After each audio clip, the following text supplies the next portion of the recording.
Hey everybody, this is Jason Matthews, your financial guru. Make sure before you like this video, make sure you click on the like button after the video or in between. Also, give us some suggestions on what type of topics you would like. Today is part 2 of our series regarding life insurance. Last time we spoke, we talked about the difference between crowdfunding or GoFundMe regarding versus life insurance. Tonight, what we're discussing today, I should say, is how much life insurance you should have for your life. And there's a couple different ways to figure out how much life insurance you actually need. I think oftentimes we hear all these different numbers, and today what I really want to do is just simplify it so you have a better understanding on how much life insurance you actually need. So there's pretty much 4 different types of ways you can figure out how much life insurance you need. One is covering your final expenses and burial. They say the average funeral is between $7,000 to $15,000, all based off of which state you're in. So you can just get enough insurance to cover your final expenses. The second way you can figure out how much you are is you add the final expenses with your total amount of debt. How much do you have in your mortgage, credit card debt, car, auto loan, student loan debt, all your debts. You add up your final expenses plus your debt, you wipe it off for your family and your state. Never have to worry about all the debt that you have had during your living years.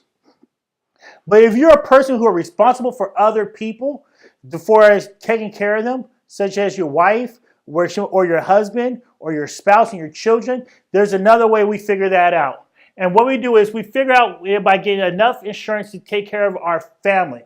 Now, the rule of thumb is that we get enough life insurance where we can put it underneath the mattress and we can have our family live on it for 10 years and can maintain the same lifestyle. So I recommend that we usually get about 10 to 15 times as much life insurance as our annual income. So if you make $100,000 a year, you should have between $1 million and $1.5. And if you really understand, insurance companies will possibly give you even more than that. But for a minimum, if you want to take care of your family, you should have 10 to 15 times your income for the amount of life insurance you have. Now, the last amount that you should have is your wishes. Now, we talked about paying off debt, our final expenses, to making sure our family is taken care of.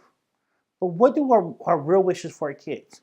Is it making sure that we pay for our wedding, even if we can't walk down the aisle with our daughter? Is it to make sure that our kids go to college and money's not an issue? Do we understand that student loans is bigger than the auto loans that we have? It's the second biggest debt we have in the United States. Is it make sure that our kids can start the first business or first home or put money to help them buy their first home? And if that is, you have your wishes, which means you have enough money for this, but you have enough money for whatever wishes you want. And the way you calculate that is just figure out what your wishes are for your children. Add inflation by the time they turn a certain age, and that can take you for how much life insurance you have. If you like this video, make sure you give the thumbs up and subscribe. Share it with your friends. Once again, this is Jason Matthews, your financial guru. Talk to you later.